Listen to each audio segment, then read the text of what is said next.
Okay, so we got a new painting. You like the painting? I like the painting anyway. So what we decided to do here is we need to have an independent light that's going to shine down on this painting. And we've looked around at different styles of light, and we've come to a conclusion. We want what's called a fisheye, and we're going to put that in the ceiling up here, and we want that to shine directly down to the center. This picture has this white spot here. We're going to kind of accentuate that so it shines up. Over here you'll notice we have a regular can fixture in the ceiling. And all we're going to do is we're going to tag on to that can fixture so that when the lights are on in the rest of the rooms, this independent light comes on and shines down the picture with it. That should stop this kind of glare that's coming across the side. Now, I do have a plug down here on the floor. So another alternative to this job would be to tag into this plug, run a wire up the wall, have a light switch right here, and we could put an independent light that actually came out over the top. You'll see that sometimes. That way we could turn this on and off with a dimmer or with some other kind of switch than just on all the time. But we've decided to go with the route where we're going to hook this into the can. So the first thing we've decided to do is, we know our fisheye can angle up to 30 degrees when it's tilted. So we were looking at how far out from the picture we want to have it, and we've decided on this spot right here, and I marked it with pencil. Okay? And I tapped, just by tapping the ceiling, I can tell that the stud is about right here. Here, it gets tighter as it gets over here. Sounds more hollow. Now, it's going to be kind of a guess. There's a good chance that I might actually end up having to move this over maybe an inch, but probably not more than that. So, here's the box. This is called an in-contact box, which means that the insulation in the attic can come in contact with the outside of this. If you have a non-contact box, insulation that rests against the fixture can actually catch on fire. So you want to make sure you have this specially insulated style. It's called an in-contact box. So what happens is there's two joists. They run 24 inches apart. We're going to take this up into the ceiling. This gets put into the ceiling like this. These go over to the overhead rafters, and we nail them in with these studs. Once that's nailed in up there, then we can install our fixture from the bottom. Like I said, we're simply going to take the electricity from that fixture, run it over about 2 feet, and tag in over here. So once you've marked your hole, all we're going to do is we're then going to drill into it. A little cordless drill here. Like I said, there's no stud up there, so all I'm working with is drywall. Next, you're going to take a coat hanger, standard issue coat hanger, but I cut it so that we have something to fish through up here. We're going to straighten this out so it's nice and straight. And we're going to stick this through our hole. Hopefully. There it goes. There's the underneath up top up there is either blown in insulation, which means it's just light and fluffy, or there's actually padded insulation, which is insulation that's about that thick. In which case it's going to make it hard to see where this is at, but we can use that can fixture as a reference to where that hole is actually coming through. Because I think by the way it feels that there is the flat 8-inch thick type of insulation, and I can't get through that. So we're just going to shove it up there as far as we can, and then we'll find it from the top side, and that way we'll know where to drill back down. Okay, so it's really cold out here, and I'm getting ready to go up into my attic where hopefully it's a little bit warmer, but I don't want to make this trip a lot of time, so I've gathered up all the tools that I'll need to make this trip. I've got one pair of wire strippers, I've got a pair of wire cutters. This razor blade is going to be used to cut the shielding off the Romex. I've got a hammer to hammer in this junction box, and I've got about 20 feet of Romex, which is probably far more than I'm going to need, and I also have a pocket full of wire nuts. And as you can see, I unfortunately only have one red one, even though I should have a couple, because I have to go from 3-wire to 2-wire. So, with all this stuff in my pocket and a flashlight to keep me lit, I'm going to go up in the attic where it's pitch black. Okay, so here we are on the roof. I've crawled all the way out here. You can see my hammer made it out here, and my Romex. And this is what I was looking for. Looking for this little hole right here. Now here's where we want to put that light. And you can see here, based on the width of my hand, that I'm a few inches away. So what's going to happen is this box is going to have to go in here. There's the hole for the box. And that box gets dropped in there because it can't go any less than that. So that's actually perfect. It lines up right in the center of that hole, right where I want the light on the bottom. So all we can do now is go back down. I'm going to make one more trip back to the bottom. I'm going to leave all my tools behind. When I'm down at the bottom, I'm going to cut the hole that this takes to fit this box. And then once we have that, we will then come back up here and rewire it. Just show you what I'm looking at over here. So here's the other side.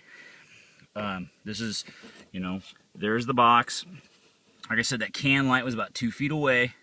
So you can see here that we've got the can light and this wire right here. I can't crawl out there any further. It's like literally insulation, 6 to 8 inches from the bottom down here to the roof. And you can see up here, I've got, I don't know if you can see them or not, but there's nails sticking out everywhere. So like every 12 inches, there's nails. And me and my bald head, we're gonna get one stuck in my head here soon. So what I gotta do is this wire comes from the switch. And if I turn off my light, you might be able to see the glow over there? That glow is the light underneath. The light is still on, so we know the circuit's hot. We don't want to mess with it. But basically what I'm going to do is I'm simply going to cut this strand of wire back here, put a new junction box on it, and run one wire over to where my new light fixture's at. Okay, so let's go back downstairs and cut a 4-inch hole in the ceiling.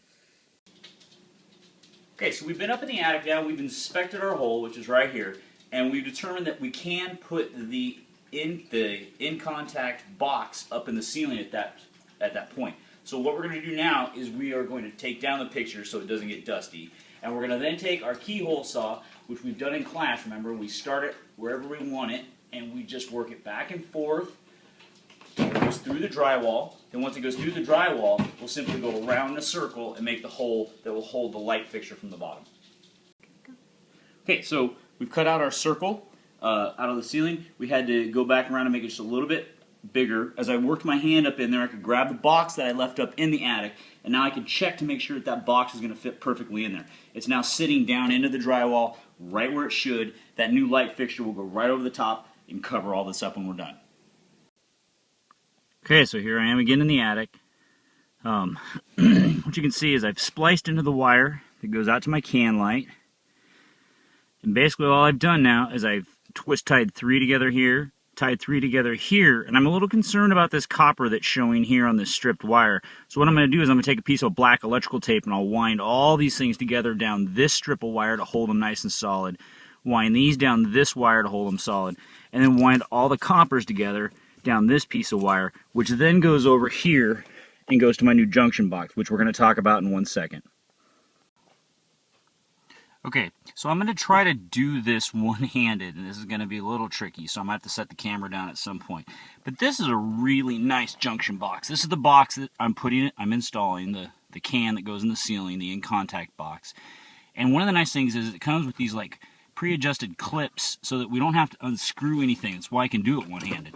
So we can pull this clip back, take off this panel, and we can expose what's on the inside. Now this is really neat. What they've done here is their black and white wiring comes with these pre-installed plugs, and these are a push and play. All you have to do now is take your stripped wire, push them into these, and you don't have to worry about twisting nuts or anything. So I take my new piece of Romex that I'm going to use for this installation, which I've already pre-cut. I'm going to bend these tabs out so they're easier to get to. So now you'll notice here it's got this little tab on the top that flips up.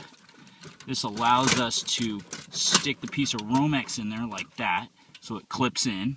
Now all I have to do, and I'm going to try to set my camera down here, see if I can't really do this one-handed, so hopefully you can still see what I'm doing, is we then take our white one with our white one and we simply push it in.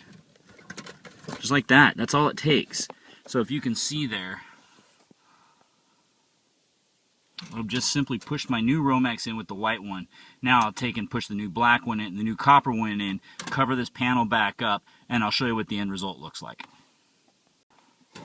Okay, so I pushed those other wires into here. Pushed the other wires in here, clipped them all down.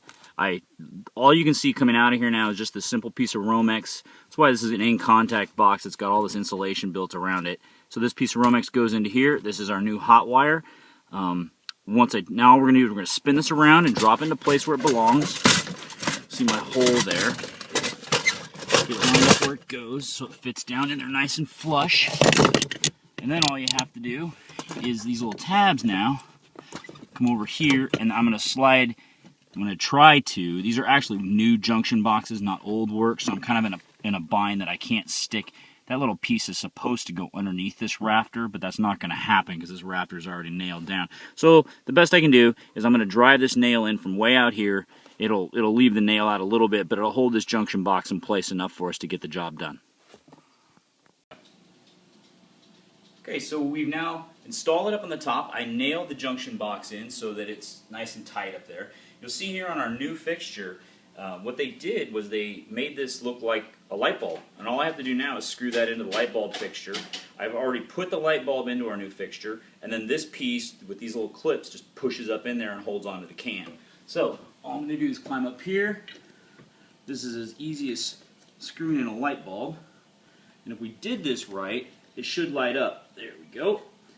We tuck all of our wires back up inside there. Look at the way the fisheye turns.